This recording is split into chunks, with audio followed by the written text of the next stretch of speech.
உத்தவர்னு ஒரு நண்பர், அவரும் அதே மாதிரி ஏன் கிருஷ்ணா நீ கிளம்பி போற, இன்னும் கொஞ்சம் இந்த பூமியில இருந்துட்டு போலாமேன்னு கேட்டார். உத்தவ கீதைன்னு சொல்லிட்டார். பாகவதத்துல 11வது ஸ்கந்தம் முழுக்க இதுதான். அதே போல குசேலர் ஒண்ணுமே இல்ல, அவள் கொண்டு போய் கொடுத்துட்டு நல்லா இருக்கியான்னு கேட்டார். நன்னா இருக்கேன்னு சொல்லிட்டு தான் வந்தார். வீட்டுல பணமழையா பொழிய வச்சார். இப்படி பகவானோட நாம் எந்த நட்பு கொண்டாலும் அவன் அதோட 100 மடங்கு அதிகமாக காமிச்சு அதையும் மதுரமாக்குவான். அதான் சக்கியம் மதுரம், மதுராதிபதேர் அகிலம் மதுரம். அடுத்தது 4வது ஸ்லோகம். கீதம் மதுரம், பீத்தம் மதுரம், புக்தம் மதுரம், சுப்தம் மதுரம், ரூபம் மதுரம், திலக்கம் மதுரம், மதுராதிபதேர் அகிலம் மதுரம். கீதம் மதுரம், பகவானுடைய பேச்சே மதுரம். அவன் பாடினா கேட்கணுமா, புல்லாங்குழல் ஊதினா கேட்கணுமா, அதுவும் மதுரம் தான். இன்னைக்கு நம்ம தமிழ்ல 60 வருஷங்கள் அப்படின்னு சொல்றோமே, இந்த 60க்கும் பேர் வச்சதே கிருஷ்ணன் தான்.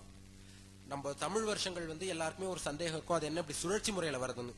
நமக்கும் எண் கணக்குல இருக்கு. இப்ப கலியுகத்துல 5113வது வருஷம் இருந்தாலும் நம்ம பகவான் வச்சதுங்கிறதுனால அந்த பிரபவாதி வருஷங்களை தான் சொல்லிட்டு இருக்கோம். அந்த 60 வருஷங்கள் பிரபவ விபவ சுக்ல பிரமோதூத பிரச்சோர்பத்தி ஆங்கிரச ஸ்ரீமுக பவ யுவ தாது ஈஸ்வர வெகுதான்ய பிரமாதி விக்ரம விஷு சித்திரபானு சுபானு தாரண பார்த்திப விய சர்வஜித் சர்வதாரி விரோதி விக்ருதி கர நந்தன விஜய ஜெய மன்மத துன்முகி ஹே விளம்பி விளம்பி விஹாரி சார்வரி பிளவ சுபகிருத் சோபகிருத் குரோதி விஸ்வாச பரபாவ பிளவங்க கீழக சௌமிய சாதாரண விரோதி கிருது பரிதாபி பிரமாதீச்ச ஆனந்த ராட்சச நள பிங்கள காளயுக்தி சித்தார்த்தி ரௌத்ரி துன்மதி துந்துபி ருத்ரோத்காரி ரக்தாட்சி குரோதன அக்ஷய.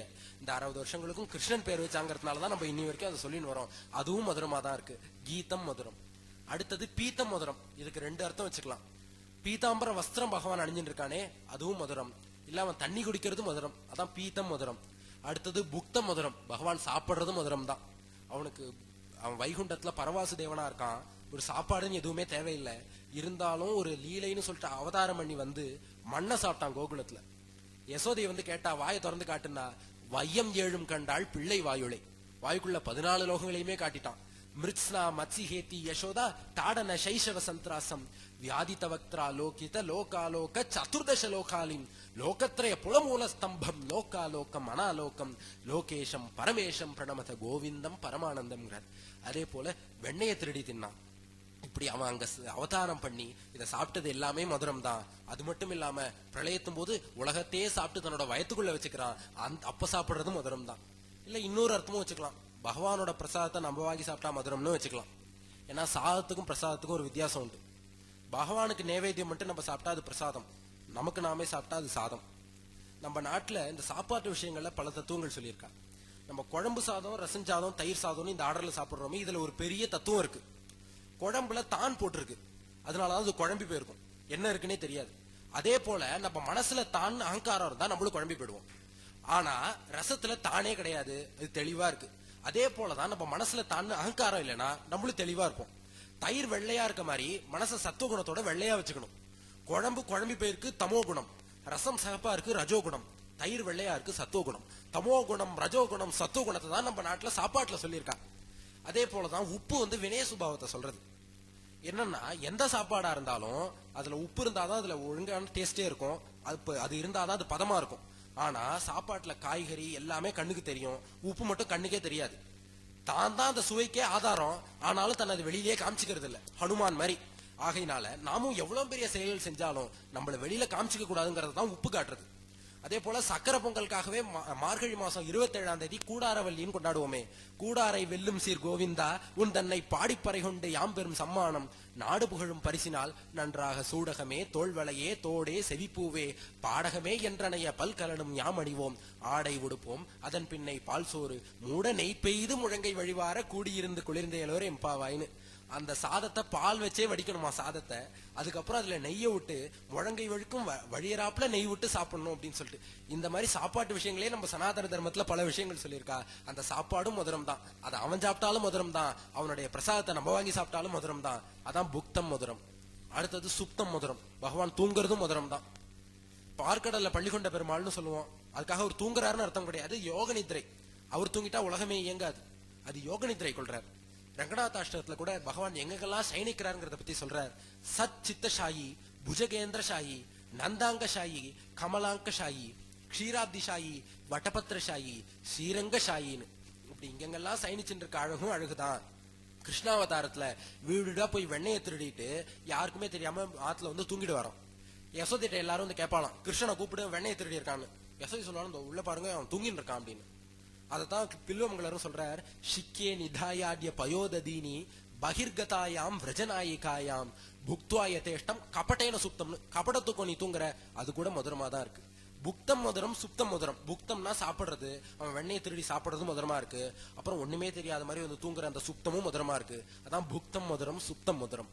அடுத்தது ரூப மதுரம், பகவானுடைய அந்த உருவம் மதுரமா இருக்கு.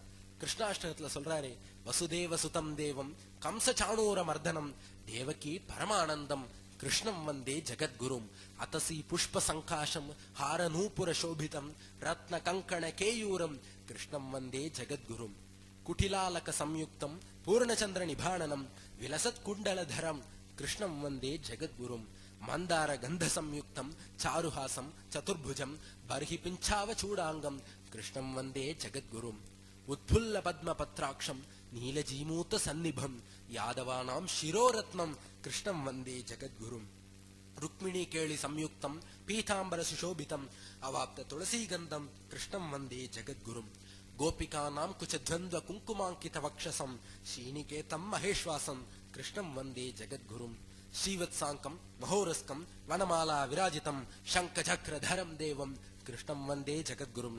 அந்த ரூபம் மதுரம். அடுத்தது திலக்கம் மதுரம். பகவான் நெற்றில் இட்டு இருக்கானே இந்த கோபி சந்தனம், அதுவும் மதுரம் தான். திலக்கம் மதுரம், மதுராதிபதேர் அகிலம் மதுரம். அடுத்தது 5வது ஸ்லோகத்துல கரணம் மதுரம், தரணம் மதுரம், ஹரணம் மதுரம், ரமணம் மதுரம், வமிதம் மதுரம், ஷமிதம் மதுரம், மதுராதிபதேர் அகிலம் மதுரம். கரணம் மதுரம், கிருஷ்ணன் எது செஞ்சாலுமே மதுரம் தான். கிருஷ்ணம் வந்தே ஜெகத்குருன்னு சொல்றோமே, அதுக்கு என்ன காரணம்னா 64 கலைகளும் 64 நாட்கள்ல சாந்தி பண்ணிட்ட கத்துனவன் கிருஷ்ணன்.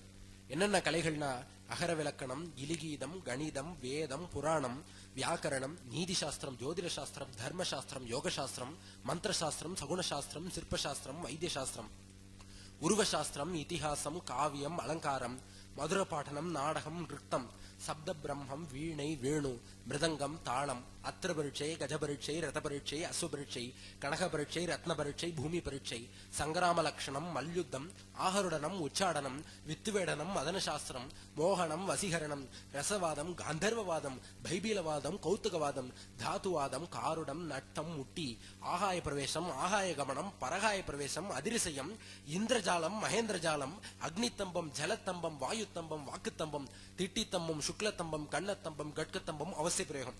அத்தனையுமே 64 நாட்கள்ல கத்துனவன் கிருஷ்ணன். அதனால அவன் எது செஞ்சாலும்